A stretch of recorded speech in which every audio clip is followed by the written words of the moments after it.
hard work, dedication, maintaining integrity. These are the keys to success. Stay the course, overcome obstacles, and 20 years later, we're still building some of the baddest rides on the planet.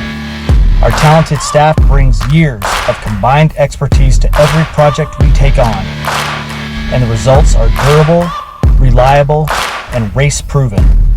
From full builds, custom fabrication work, or just repairs on an existing creation, we can help you build the hot rod of your dreams with our unique blend of Texas traditional and California cool. We are Dallas-Fort Worth's premier custom hot rod shop. We are Murray Custom Rods.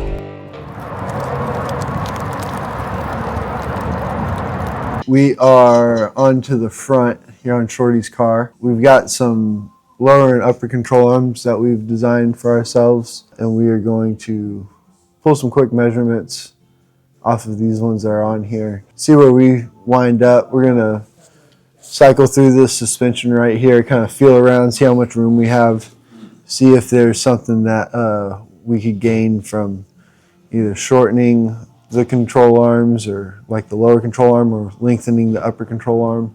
We've already kind of done some of that based off of some like estimating, but since this is here, I'm gonna kind of just feel around and see what we find. If you're scared to bend some sway bar bolts, you just can't be on air ride. You know, you just can't be a pussy. That's what my mom always told me. You know? She was pro air ride? No, she was pro not raising a pussy. It's kind of bent.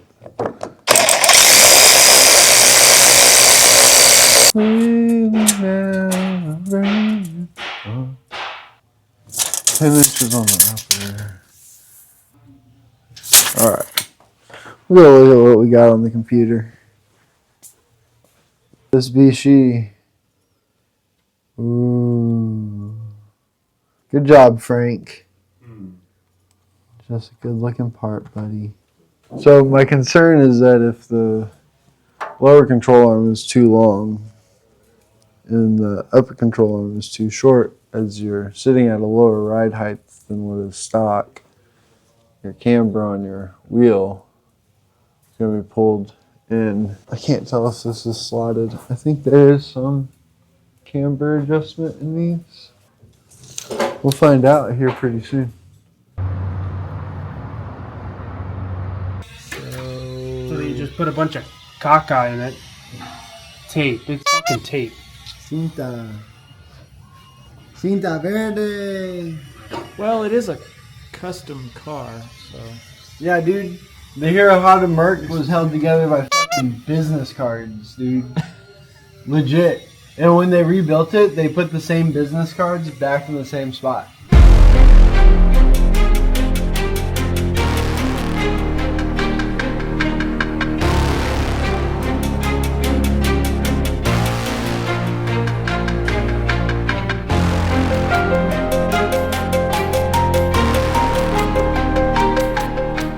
I'm going to go back, and I'm going to still do it the same way.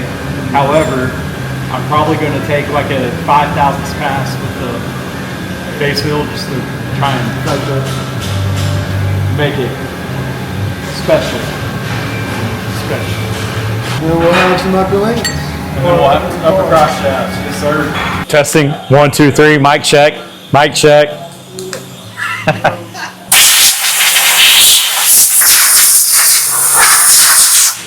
Getting ready to run a set of these cross shafts. These cross shafts will have basically quite a bit of cutout out of them to help with clearance around the steering shaft and upper control arm mount and everything. So once we get these all tightened up and double check that everything's nice and level and squared since the last operation, we'll get these running. If you want to put some ass behind these, make sure that they're tightened up and not going to rotate on you. Is that what it looks like? You put some ass behind it? That's what it looks like. See that ass? Yeah.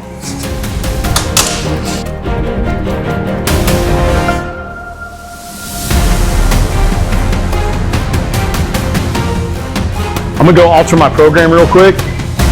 make those changes we were discussing earlier, and then come back and hit go.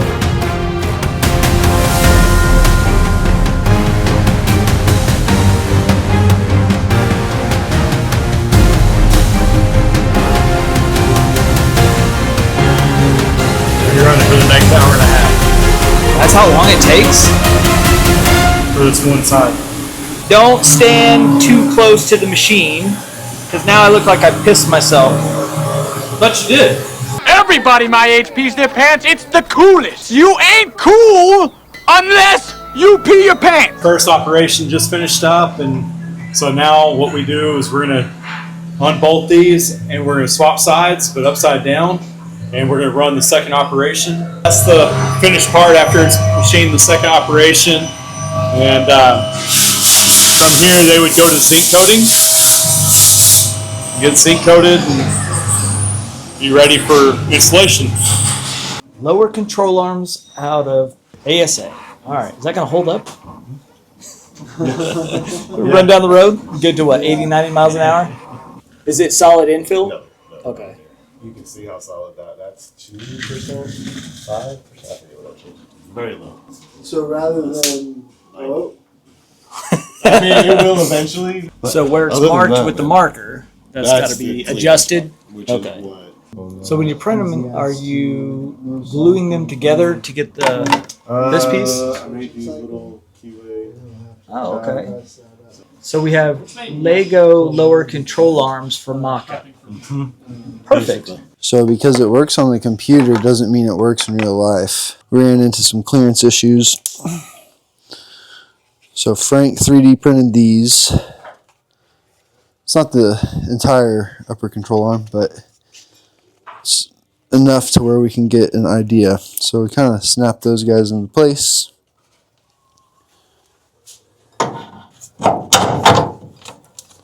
little bit tight.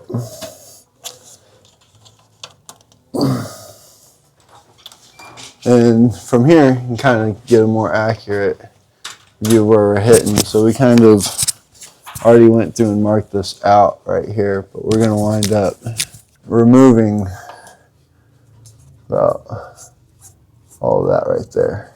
Get us over the spring pocket on our lower control arm. But all of this is based off of the stock control arms. When we're trying to cycle the suspension and change up the bushings to be a little bit bigger and a little bit beefier, we start running into problems that the stock lower control arms didn't have. Let me get this shock out of the way. We could tell pretty easily what we needed to change, so we just widened our mounting point right here, so new cross shaft. But before we went ahead and made these, I wanted to make sure that we weren't going to collide anywhere next to the mounting, because if you look over here on the shock side, I was worried about our clearance right here, but we hit here long before we hit right there. And you know, obviously there's more lower control arm that's probably going to hit somewhere out here before. So feeling pretty confident in these. We're probably going to do this from here on out. Start 3D printing all the parts to test. Yeah. Saves a ton of time and material. This is new technology. Yep. We're paving a new road. Yep. Fortunately, Frank knows how to do a lot of this shit. It's neat. And these will go in the National Archives someday. We're probably going to throw this away. Or in the trash. Yeah.